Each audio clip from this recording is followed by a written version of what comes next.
Good morning. Today is the 17th of February 2023. Apologize for my lower key today, boys. It was a bit of a stressful day yesterday, but I got through it, and that's all that matters. It'll be another full day today, but that's okay. Today, John Tory is stepping down after, I think, Mayor of Toronto.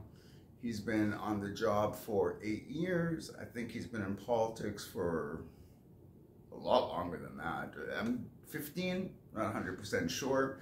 So he kind of should have known better. This is, the caveat is that today it's discussing politics and sex. I mean, what it is what it is.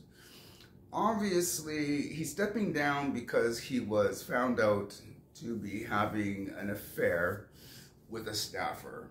And that's where his 15 years in politics, 8 years in the mayoral position of Toronto comes in. He really, what? How did you not know how problematic that would be? Not just could be, but that it would be. I mean, really? Your drive was such that you couldn't refrain? You couldn't give it a little bit of thought? He's in his upper 60s. She's in her low 30s. Consensual. From everything I understand, it's consensual what happened between them. I cannot and will not go into the dynamics of his home life because that's between him and his wife. Parameters being, or what they are. Everyone's marriage has their own rules. So was it allowed? Wasn't it allowed? That's on them. I'm not going there. I'm strictly interested in the lack of awareness that he had. From the sounds of it, it was an affair. It wasn't a one-night event. They were working late and stuff got out of developed. It seems more like they had an affair. I'm not 100% sure. That said, it's a sad moment in the sense of he was, from my take, a successful politician in that he helmed Toronto for 8 years. Toronto being the biggest city in Canada.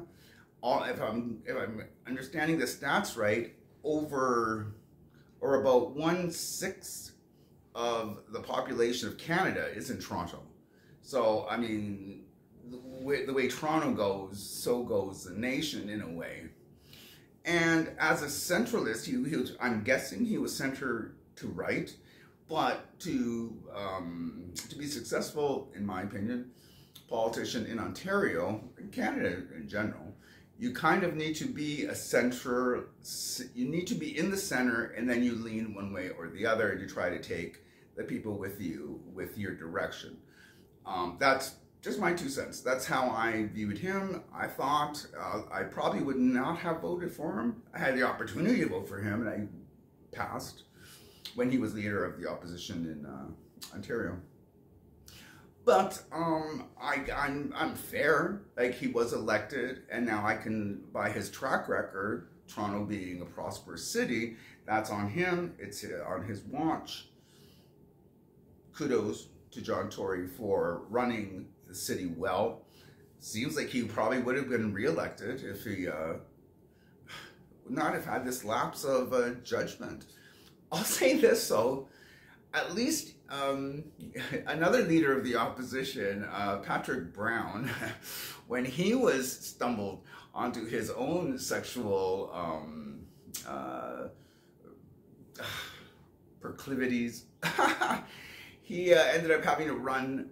He ended up having to run down the stairs and out of, they call it the Pink Palace, but City Hall, or not City Hall, the provincial capital, I forget where, Queen's Park. He had to run out of the press conference, and then the reporters were chasing him. At least John Tory did not have to deal with that drama. Whoa. Talk about letting your get you in trouble, Patrick. What the hell? And then obviously, thinking it was a thinking it was visually okay to run from your press conference afraid of questions about why are you letting your run your anyways. My point is this. I don't understand how politicians in the John Tory case, I don't understand how they can get into the trouble that they got into. It's a no-brainer. Really? I mean, she's a staff. You're her boss. You're putting her in a terrible position too, because then all of a sudden the questions arise of, was it a quid pro quo, that kind of stuff. And I don't want to get into any of the shenanigans. As far as I'm concerned, that the story is his lack of judgment and lack of, at least I'll give you this. Sorry, I was going to say lack of judgment. What I already did. I'm sorry. At least he owned it. There was, like, he expressed that he was going to resign a week ago, and then there was a little bit of backtracking, or at least by his people. I think they're putting out feelers. Maybe he will, maybe he won't, but now it looks like today is the day. So, I mean, I'll give him that. At least he's holding himself accountable after the fact. That he would torpedo a successful career, it's mind-boggling to me.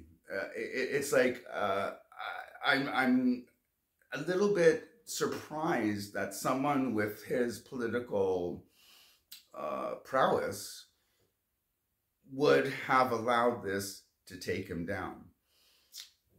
The final, this one's going to be called Sex and Politics, is the way I figure that I'll be titling this video. The other sort of story that might play into this, I'm not 100% sure.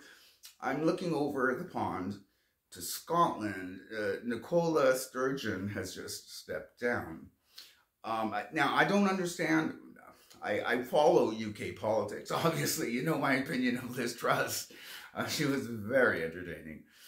But if you're looking at UK politics, one of the bright spots for me was the Nicola Sturgeon premiership, I don't know, First Minister, I think they call her, of Scotland. For another 8 years, it seems like she was holding the job. From my understanding, she was doing, and I'm a good job, in the sense of what we're picking up across the pond. She was been there for as long as she's been there, even with failed referendums, and her party is wanting to take Scotland out of the Union. With the ups and downs of that, I'm not really getting into that, but what I'm saying is she was able to maneuver through that, even with a failed referendum. She was still able to retain her job and popularity and whatnot. Then from the, she resigned a couple of days ago. And one of the main, when they're doing the rundown of her career, they do say that she had been pushing, and I think she even passed a gender bill that dealt with the trans issue, and how that apparently may have influenced her stepping down. I don't know. Like, all I know is I do follow UK politics, and they do mention it at all the, I guess you could call them political obituaries. So they do cover that, and they do point out that that had played into her decision. I take her at her word. She's had enough, and it's a tough job, and it is. It's a tough job, and she no longer feels that she wants to do it. So, sex and politics, always a dicey configuration, or they don't always mesh, and when they do, it tends to blow up in your face. as it were, if you don't have the, I don't know, John Tory, how did you not see this coming? And why did you not see it coming? I don't know. It's on John. And as far as I'm concerned, bit of a rambling one. I apologize. It's been a rough day, and I'm just trying to get my opinions out on this subject, and I did. So now you know what's going on behind the patch this morning. I will talk to you guys later. Hope you guys have a good rest of the day.